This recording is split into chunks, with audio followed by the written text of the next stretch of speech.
प्रणाम, हमार नाम है जूली। रवा देख रहल बानी आपन भाषा भोजपुरी में खबर दिखावे और वो खबर के भीतरी के खबर बुझावे वाला बुलेटिन जेकर नाम है खबर के बुझी। तो चलिए देखल जाओ कि का खबर बा और ओकर का मतलब बा।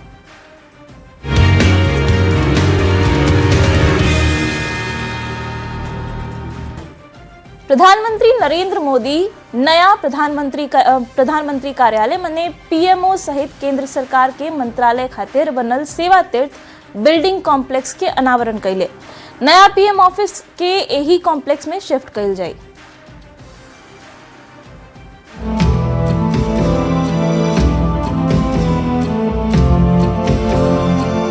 प्रधानमंत्री नरेंद्र मोदी नया प्रधानमंत्री कार्यालय मतलब पीएमओ सहित केंद्र सरकार के मंत्रालय खातिर बनल सेवा तीर्थ बिल्डिंग कॉम्प्लेक्स के अनावरण कैले। नया पीएम ऑफिस के यही कॉम्प्लेक्स में शिफ्ट कैल जा रहल बा। 13 फरवरी का ये दिन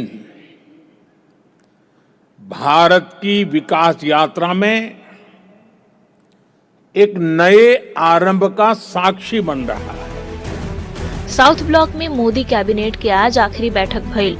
मोदी सरकार के सब मंत्री यह बैठक में शामिल भइले। ये ब्रिटिश काल के ओ ऐतिहासिक इमारत की अंतिम कैबिनेट बैठक रहे, जहां से आजादी के बाद से देश के बड़ फैसला लेल जात रहे। बैठक के बाद प्रधानमंत्री कार्यालय पीएमओ नया परिसर सेवा तीर्थ में शिफ्ट भइल। ये बदलाव भारत के प्रशासनिक व्यवस्था में एगो बड़ कदम बा। ई इमारत के भारत राष्ट्रीय संग्रहालय में बदले के योजना बा। Bureau report, news 18।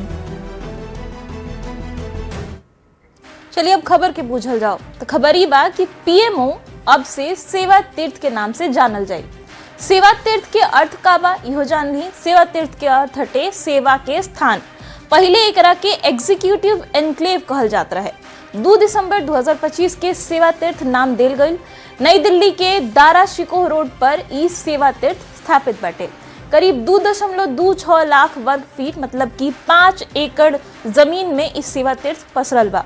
कर्तव्य भवन 1 और केंद्र सरकार के मंत्रालय के नया ऑफिस ही हुई।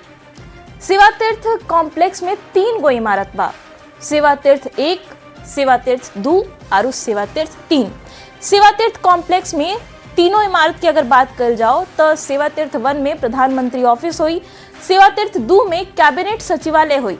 सेवा तीर्थ 3 की अगर बात करी जाए तो एकरा में राष्ट्रीय सुरक्षा परिषद सचिवालय रही। सेवा तीर्थ 3 में ही एनएसए अजीत डोभाल के भी ऑफिस बाटे। इस सब ऑफिस पहले अलग अलग जगह पर है, बाकी अब सेवा तीर्थ में सब कुछ एक ही जगह पर एक साथ रही। केंद्र सरकार के मंत्रालय के नया ऑफिस कहाँ हुई ये बता देता नहीं। तो कर्तव्य भवन 1 रहे, कर्तव्य भवन 2 एकरा में केंद्र सरकार के जौन मंत्रालय बाटे ओकनी के ऑफिस रही। बढ़ जाओ अगला खबर के देने। बिहार सरकार पलायन रोके खातिर एगो पहल कैलस, जेकरा तहत राज्य में कई गो इथेनॉल प्लांट खोलल गई, पर अब एहमे से ज्यादातर प्लांट बंद होके के कगार पर बा। आखिर इतना बड़ा औद्योगिक पहल के ई हालत कैसे हो गई और एकर अबही का हालत बा, एकरा पर न्यूज़ 18 पड़ताल कैलस। रिपोर्ट देखी।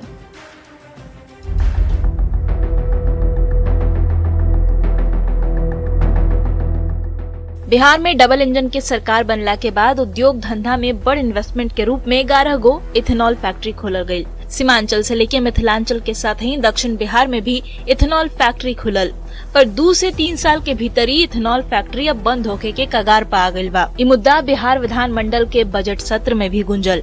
RJD MLC Saurabh Kumar budget सत्र के दौरान यह मुद्दा पर सरकार से सवाल कैले। अगर आपका 1 लाख प्रति लीटर प्रतिदिन इथेनॉल का उत्पादन, उसको उन्होंने बोला कि नहीं मुझे 50,000 ही चाहिए, तो अपने एग्रीमेंट के साथ भारत सरकार छेड़छाड़ की। और मेरा ये था कि बिहार सरकार इस मुद्दे को लेके भारत सरकार से बात क्यों नहीं कर रही है। बिहार सरकार को अभी तक संज्ञान में ले लेना चाहिए। बिहार में इथेनॉल फैक्ट्री के बदहाली के कई गो कारण बा।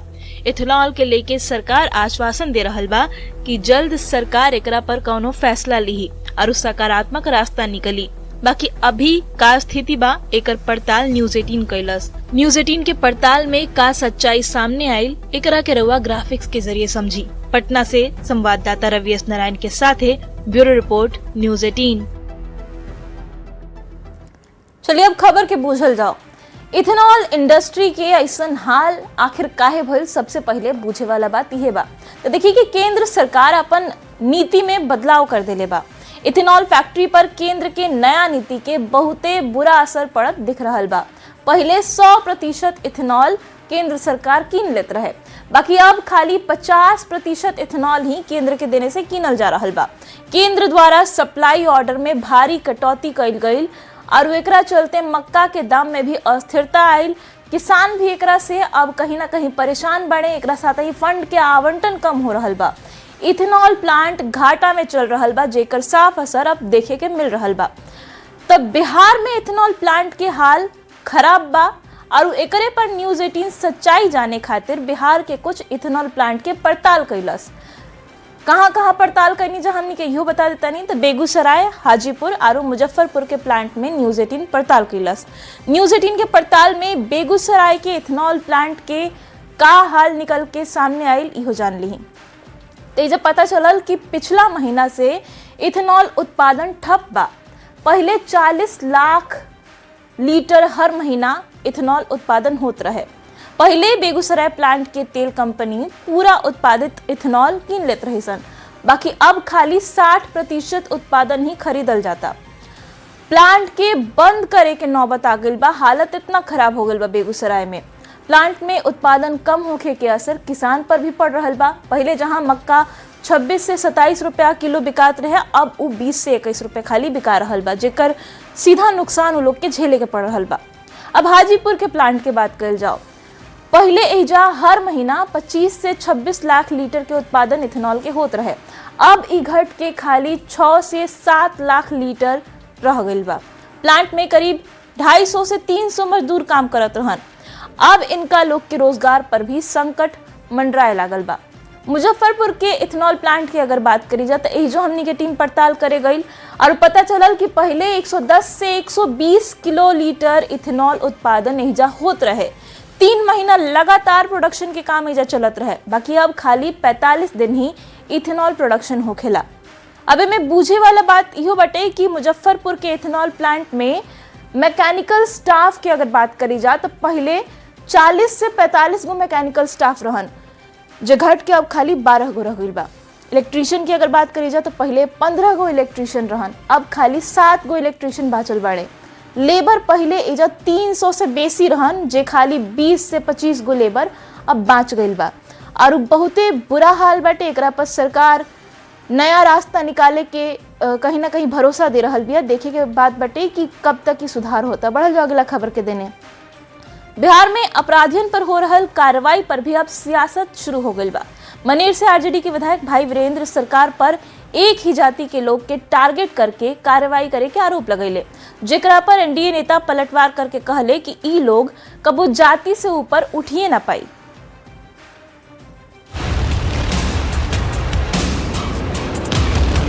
पटना के गाय घाट गंगा घाट के इलाका बुधवार के गोली के तड़तड़ाहट से गूंज गई और जब गोली चलल बंद भल तो जमीन पर पड़ल रहे कुख्यात अपराधी राजीव राय और सूर्या नाव चलावे वाला से रंगदारी मांगे आयल रहे।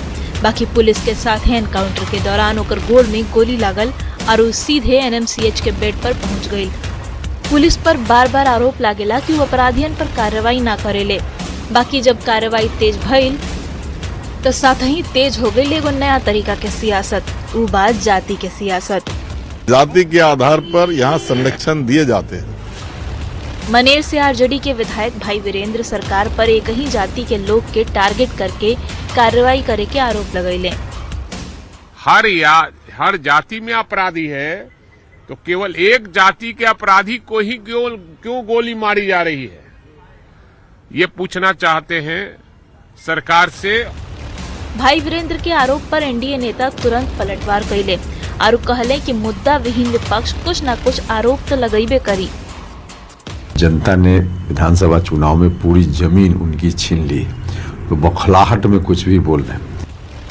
जेडीयू के श्याम रजक कहले कि जे लोग जिंदगी भर जाति के राजनीति कैले वो आजो जाति से ऊपर नहीं खन उठ पावत। जाति की बात जो लोग करते हैं वो जाति से आज तक उबर नहीं पाए, इसीलिए वो सबसे नीचे हैं। ऐसे में सवाल बा कि अपराधियन के जाति पर ही कैसन राजनीति बा। अपराध मुक्त बिहार के बात करे बेजी, अपराधियन के जात पूछल जाई। न्यूज़ 18 खातिर पटना से आनंद अमृतराज, शैलेंद्र कुमार और रवेश नारायण की रिपोर्ट।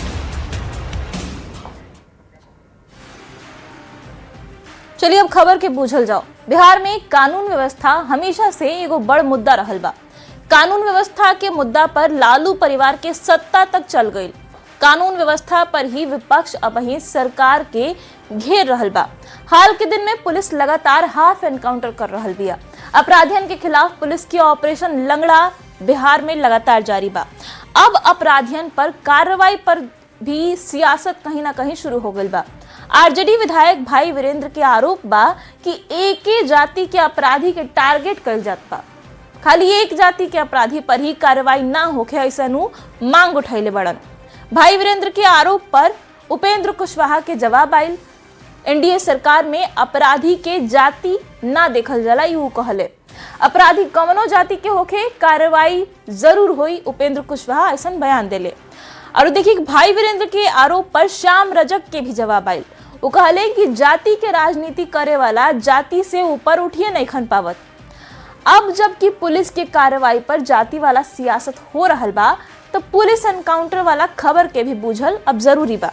तो एनकाउंटर से जुड़ल कुछ आंकड़ा जान ली। जून 2025 से 11 फरवरी 2026 तक मतलब पिछला 8 महीना में 20 गो एनकाउंटर भइल। एमे एगो नक्सली सहित 3 गो अपराधी मारल गईले, जबकि 18 अपराधी घायल भइले। अब सवाल से खबर के बूझी। सवाल ई बा कि अपराधियन के जात पर ई कैसन राजनीति हो रहल बा।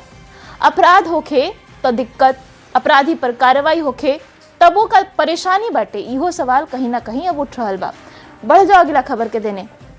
बेगूसराय के नगर थाना क्षेत्र में संदिग्ध हालत में एगो व्यक्ति के मौत से शराबबंदी फिर से सवाल के घेरा में आ गई बा। दावा कइल जाता कि ई आदमी जौन मरल बा ओकर मौत जहरीली शराब पियला से भइल। रिपोर्ट देखी।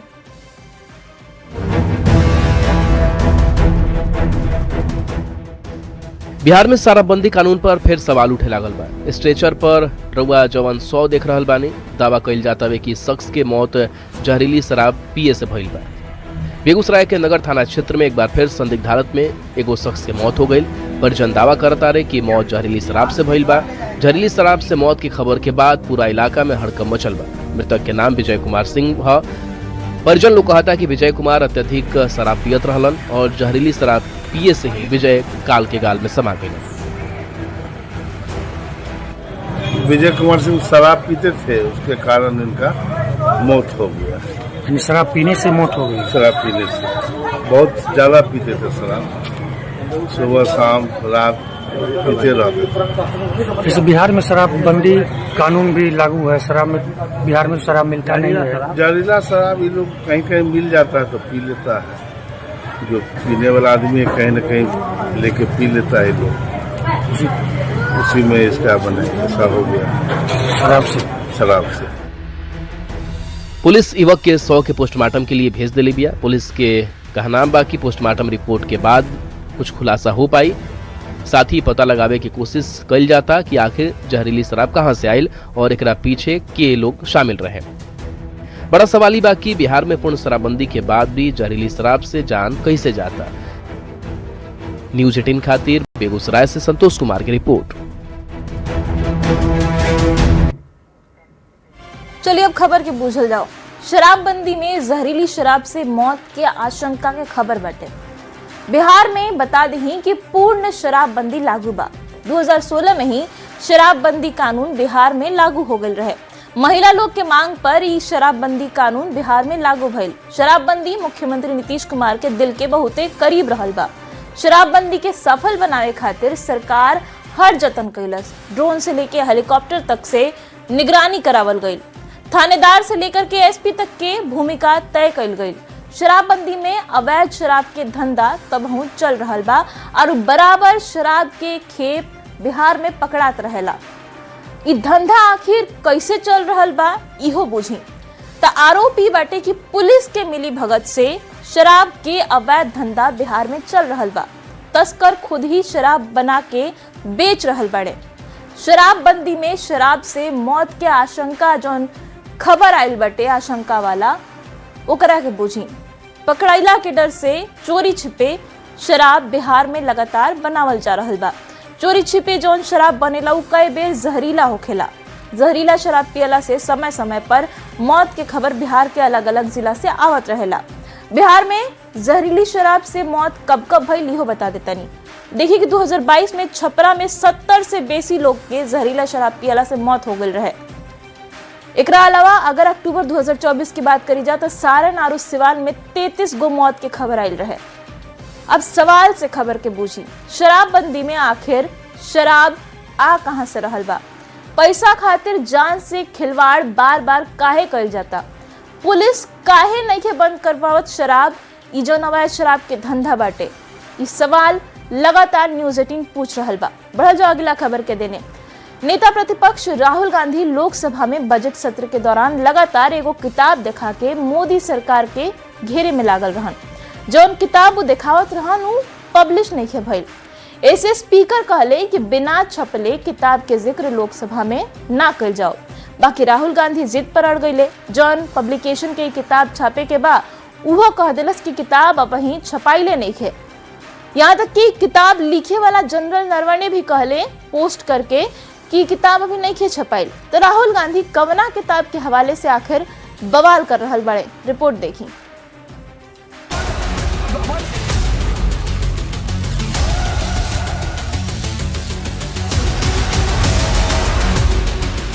जमन कथित किताब लेके राहुल गांधी सरकार के खिलाफ हवा बनावे में जुटल रहले, उ किताब के पन्ना ऐसन पलटल कि राहुल के सियासी नैरेटिव के हवा निकल गई।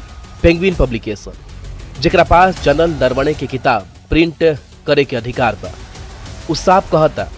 राहुल गांधी दावा करत रहलन कि पेंगुइन पब्लिकेशन वाली किताब उनका पास बा, लेकिन अब सारा खेल पलट चुकल बा। काहे कि दिल्ली पुलिस भी इस मामला में FIR दर्ज कर लेले बिया कि आखिर यह अवैध कॉपी के सर्कुलेशन कैसे भइल। पेंगुइन ने एक स्टेटमेंट जारी किया और जो लोग इस तरह की किताबें ला रहे हैं उसके ऊपर जो है हम कार्रवाई करेंगे, एक्शन करेंगे और जो भी उनकी रेमेडीज है वो करेंगे। इस पार्लियामेंट में आप किसी भी मुद्दे को गुमराह नहीं कर सकते। नया प्लान के साथ सामने आवस। Manoj Narawane ji, it's a tweet that says, "Hello friends, my book is available now. Just follow the link. Happy reading. Jai Hind." So the point I'm making is, either Mr. Narawane is lying, and I believe the army chief. Okay, I don't think he will lie, or Penguin is lying. Somebody needs to. Both cannot be telling the truth. लेकिन ये दांव भी फीका पड़ गई। काहे कि general Naravane 2023 में साफ साफ लिख ले कि किताब के प्री ऑर्डर कल जा सकता, यानी कि फिलहाल किताब उपलब्ध नहीं खे। उन्हें कंपनी के बयान के पूर्व आर्मी चीफ एक्स पर रिपोस्ट कैले लिखले कि ई बा बुक परिस्थिति। बता दी कि लोकसभा में 2-3 फरवरी के राहुल गांधी मैगजीन में छपल आर्टिकल के पढ़े की कोशिश कैले रहलन। उ दावा कैले रहलन कि इसमें नरवणे के बुक के अंश बा। स्पीकर ओम बिरला एकर इजाजत ना देहलन। एकरा बाद लोकसभा में हंगामा हो गई रहे और कार्यवाही स्थगित करे के पड़ल रहे। तब से किताब चर्चा में भी आ।